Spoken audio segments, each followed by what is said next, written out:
আজি এটা আচৰিত ঘটনা হ'ল, যিটো ঘটনা মই কল্পনাই কৰা নাছিলোঁ কেতিয়াও এনেকুৱা হ'ব বুলি। ছাৰপ্ৰাইজ কি বস্তু আজি মানে ভালকৈ বুজি পালোঁ। এমাহত দুবাৰ যদি মানুহজন কেতিয়াও আহি পোৱা নাই, বিয়া হোৱা দিন ধৰি মই দেখাই নাই।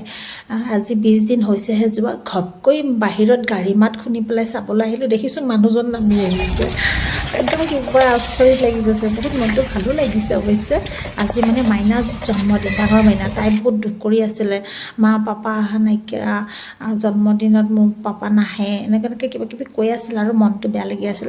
সেই সময়ত আকৌ সিহঁতি নাছিলে, স্কুল গ'ল। তেওঁ আহিয়ে কি জল্দি মানে কাপোৰ চেঞ্জ কৰিয়ে কি স্কুললৈহে গৈছে সিহঁত দুজনীক আনিবলৈ। সিহঁত দুজনীক হাফ টাইমত স্কুলৰ পৰা লৈ আহিলে। লৈ অহাৰ পাছতো যিহেতু আজি তাইৰ জন্মদিন, ওচৰতে বিষ্ণু মন্দিৰ আছে, আমি বিষ্ণু মন্দিৰত শৰাই এখন লৈ আহিলোঁ। এয়া শৰাই লৈ আহি আছোঁ। তাই মানে মনটো বহুত ভাল লাগিছে আৰু তাই যিহেতু বাপেকক কৈ আছিলে, পাপা মোক একো নালাগে, তুমি আহিলে হ'ব, মোক গিফ্ট নালাগে, তুমি আহা, তোমাৰ লগত থাকিম। তাই আজি মনটো মানে বহুত ভাল লাগিছে। মন্দিৰৰ পৰা ওলাই মানে আমি ওচৰতে এখন পাৰ্ক আছিলে, পাৰ্কত অলপমান খেলাম বুলি লৈ আহিলোঁ, কিন্তু বৰষুণ পৰি আছে, ভালকৈ ভিডিঅ' কৰিব পৰা নাই দেই।